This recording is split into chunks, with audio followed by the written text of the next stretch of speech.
All right, welcome back. In this video, we're just going to go over the basic stuff that you need to know so that you can watch this and just dive on in and really understand the whole platform. You know, there are a lot of buttons. There's a lot going on. There's graphs and tracking and reports. But really, after you watch these videos of me explaining it, it will become very easy to understand and you'll know where everything is at. It's actually a very simple platform and just really easy to maneuver around it. You know, right when you log in, you come, you're pretty much your homepage is your call log. This is where all activity is at, all incoming text, outbound text, incoming calls, all that is right here. If you come here to the top left of the dashboard, of course, you have your graph right here. It kind of tells you, you can kind of filter it by, month, date, 7 days, 30 days, and you can see, the different statistics right there. If you go by month, you can see the amount of calls per day from here. You can even go by day and see, what times people called. This way, it kind of helps you figure out, during the week, like what days do most people call. Let's say you do a mailer campaign on a Monday, expect it to hit their mailbox maybe by Thursday. So maybe you'll have a good influx of calls on Friday. You can easily understand all the different calls and times that they come in right there. If you want to get very granular with your data, but you can easily filter between time periods by, looking at your inbound calls. If you have multiple companies, the cool thing about CallRail is you can create one master account. And within that account, you can create multiple companies. Within those companies, you can set users to only see that one company, two of the companies, multiple companies, and in each company you would have like a designated, as for investors, I would say each company can be used as a designated market.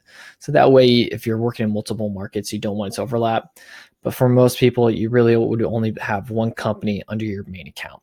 But if you did, you can easily filter between the different companies to see all the different logs within it.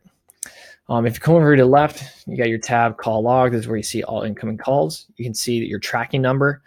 And then if there's, sometimes it's able to pull, the person's name, and then you'll see their number. And then you'd easily see, you can add your tags right here. Let's say if it's a do not call, junk, missed call, new lead opportunity. That way you can easily filter through. So we can come back and know how to easily just go through all the incoming calls to be able to call back or know how to handle the new lead. Of course, you can put a score to the phone calls. You can take notes to each call while you're on the call with the person.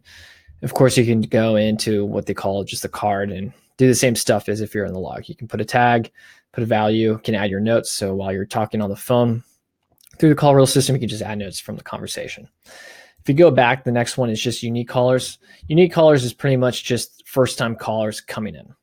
And then it just gives you a little bit more data from it. Nothing too fancy or extra. And then this tab, voicemail, this will just show you all the, just pretty much all incoming calls that actually left a voicemail. And you can listen to the voicemails right from within the CallRail system. Of course, you can listen to voicemail and you can easily say, hey, this is a qualified lead, not a qualified lead, add a tag, whether it's removal or add to CRM. And then, of course, you also have text conversations. And from the call log, if you click on text conversation, it just shows you all incoming texts from that were incoming. So that is pretty much it on the call log.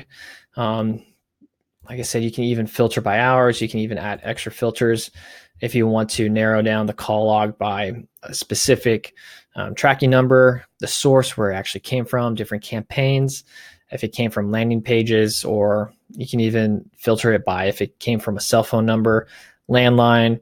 Once you have tags, you can filter by tags. So you can easily, let's say you went through a whole week and you want to filter and see all your removals or do not call people. So that way you can export the list and keep it in your do not call master sheet, which everybody should have. So you never touch the same owner twice with future campaigns.